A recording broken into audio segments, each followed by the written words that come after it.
हनुमान जी जैसा कोई गुरु भी होने वाला, हनुमान जी जाने ही वाले नहीं है, होने वाले का तो प्रश्न ही छोड़ो। सप्त चिरंजीवियों में एक है अश्वत्थामामलर व्यासो हनुमानस्य विभीषणा कृपा परशुरामश्च सप्तैते चिरजीवना।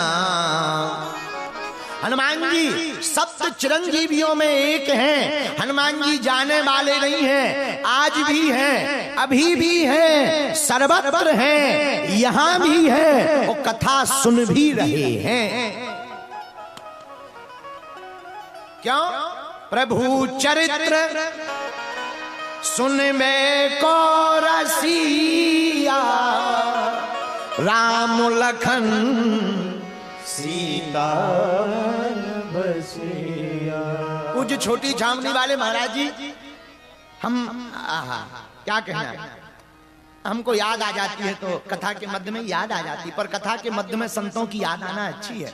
हम अयोध्या में 22 जनवरी को राम जन्मभूमि का जिस दिन सरकार का विराजमान होने का महोत्सव था, उस दिन हम गए।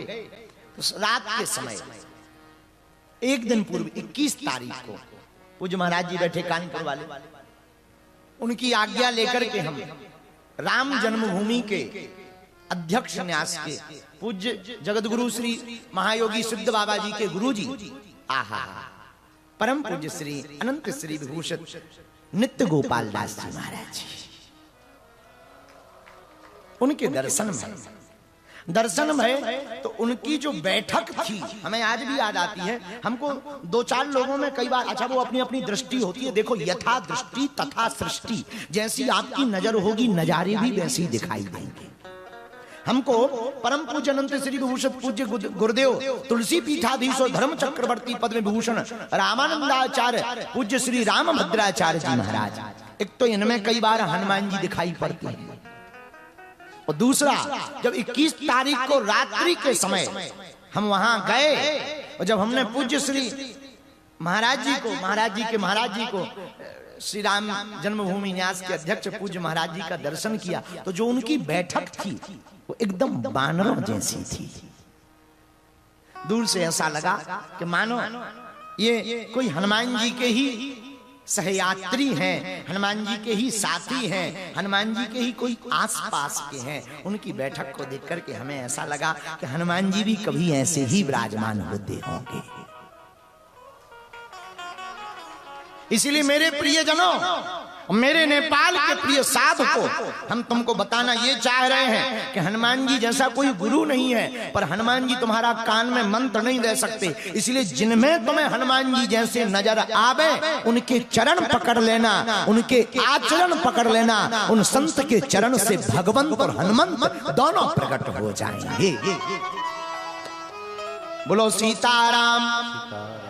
तो कल हनुमान जी महाराज प्रकट भय, प्रगटे हैं हनुमत प्यारे बाजे बाजे बधैया, प्रगटे हैं हनुमत प्यारे बाजे बाजे बधैया। तो कल बालाजी सरकार प्रकट भय, कारण हमने आपको हनुमान जी के प्रकट होने के बताए।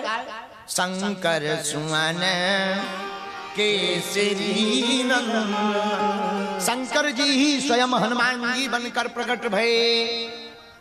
11वें रुद्र अवतार है, क्योंकि रावण ने 10 रुद्रों को तो प्रसन्न कर लिया सिर चढ़ाकर, लेकिन 11वें रुद्र को प्रसन्न नहीं किया। वही 11वें रुद्र के अंश से श्री हनुमान जी प्रकट भय। बोलो हनुमान जी महाराज की जय। अच्छा, हनुमान जी महाराज प्रकट भय तो इनके नाम के आगे मात्र नाम की बड़ी महिमा है। अंजना नंदनम वीरम, माता का नाम पहले इनके परिचय में आता। हनुमान चालीसा में भी महाराज जी पहले ही वर्णन आता, अंजनी पुत्र, उसमें भी पहले ही माता जी का नाम आता। अच्छा, माता जी का नाम इतना क्यों आ रहा? पिताजी का आना चाहिए। देखो, पहली बात तो यह है कि भारत हमारा मातृत्व प्रधान देश है, और भारत ही नहीं नेपाल भी मातृत्व प्रधान देश है। जहां सप्तकोशी गंगा माता हो, गायत्री माता हो, जानकी माता हो, इसलिए यह राष्ट्र भी मातृत्व प्रधान देश है। बोलो जय सिया राम।